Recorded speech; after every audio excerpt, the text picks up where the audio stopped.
Selamat siang Bapak-bapak dan ibu sekalian atau pemirsa yang ada di rumah. Saya mau mengidentifikasi untuk pengolahan bahan berbahaya dan beracun atau B3 yang ada di areal persemian di KPH Boja dan KPH Kendal. Adapun alat yang kami bawa adalah satu, buku panduan pelaksanaan dari KPH Kendal, kedua, prosedur kerja, ketiga, tali sit, ketiga, keempat, alat tulis, dan kelima adalah kantong kresek.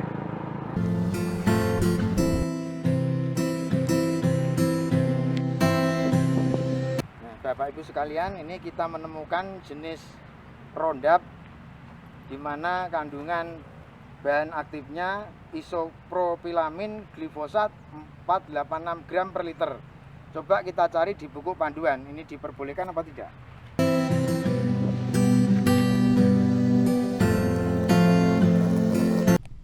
Oke, terima kasih. Di sini Roundup boleh dikatakan isopropilamin glifosat 486 gram per liter. Di sini kandungannya adalah 486 gram per liter, berarti diperbolehkan, nggih. Setelah kita ketemukan yaitu jenis Roundup, maka saya akan mencari seorang yang bekerja di persemian menggunakan Roundup. Selamat siang, namanya siapa Pak? Sukamto. Pak Sukamto. Ini Pak, saya menemukan jenis Roundup yang ada di Pantai Panjenengan. Roundup ini untuk apa Pak Kamto? Pembasmi rumput. Untuk pembasmi rumput ya. Dalam 1 liter ini berapa tangki Pak? 10 tangki. 10 tangki ya. Satu tangkinya berapa? 100 mili. 100 mili untuk ukuran satu tangki. Satu tangki. Waktu penyemprotannya Pak? Pagi sampai siang hari. Pagi ya, pagi hari. Berarti satu botol ini termuat 10 tangki. 10 tangki. Ini Pak Kamto ya.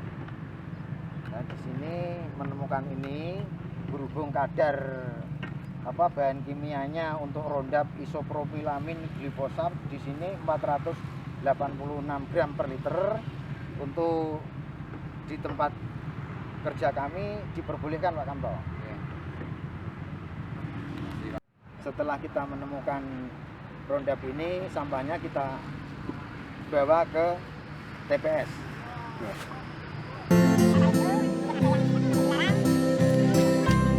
Bapak-bapak Ibu sekalian, kami menemukan jenis DMA di mana kadar bahan aktifnya 825 gram per liter. Kita cari di buku panduan. Kita cari jenis DMA yang ada di bahan berbahaya dan beracun B3 untuk yang dilarang. Untuk DMA di sini kandungannya adalah untuk bahan aktif 825 gram per liter. Maka di sini untuk di buku panduan dilarang. Untuk itu kami untuk mencari seorang yang menggunakan DMA untuk diwawancari bahwa ini adalah larangan.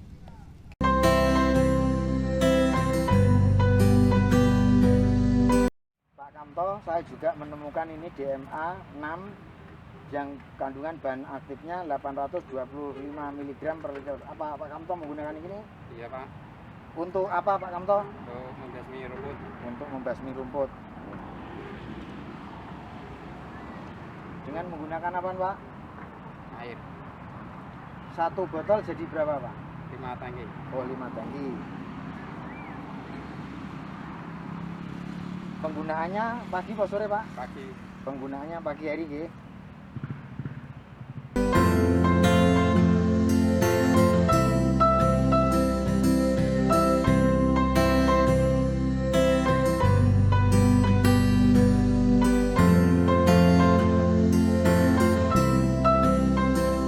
Gini Pak Kamto, untuk DMA 6 di sini di panduan kami DMA dilarang Pak Kamto. Oh iya.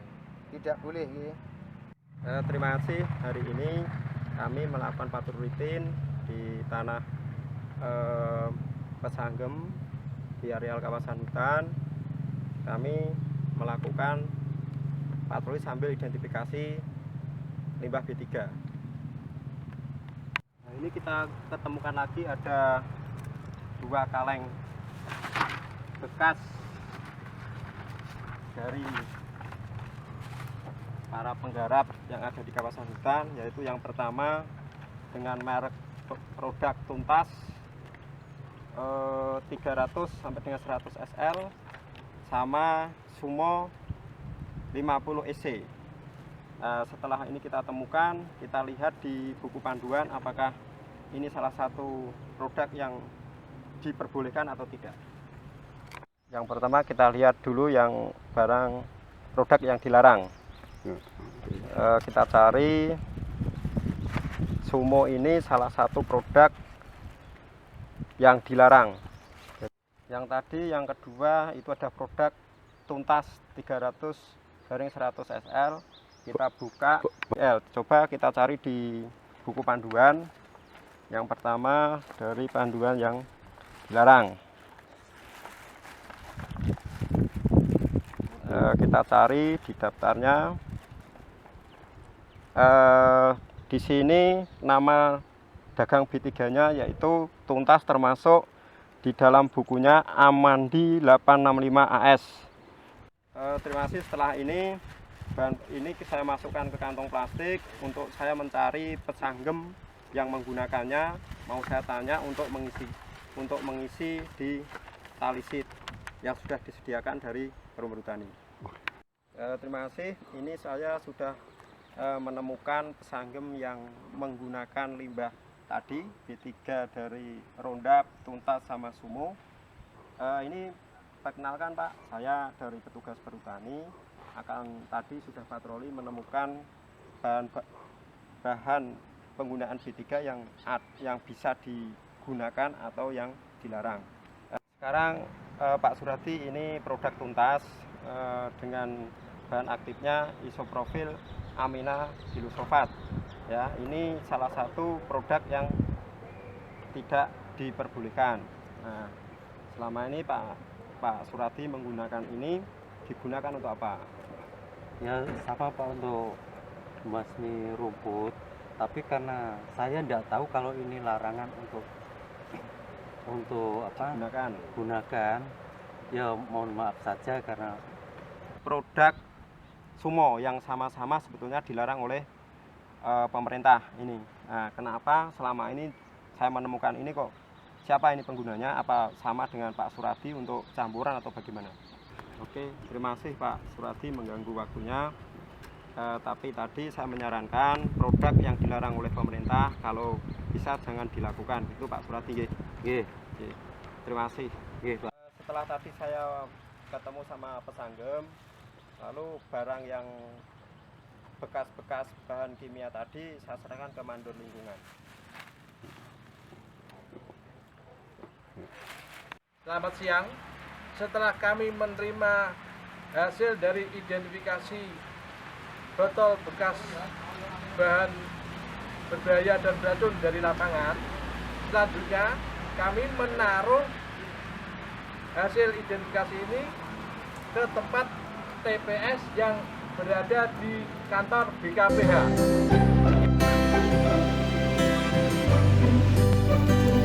Inilah tempat TPS yang ada di kantor BKPH untuk identifikasi botol bekas bahan yang berbahaya dan beracun.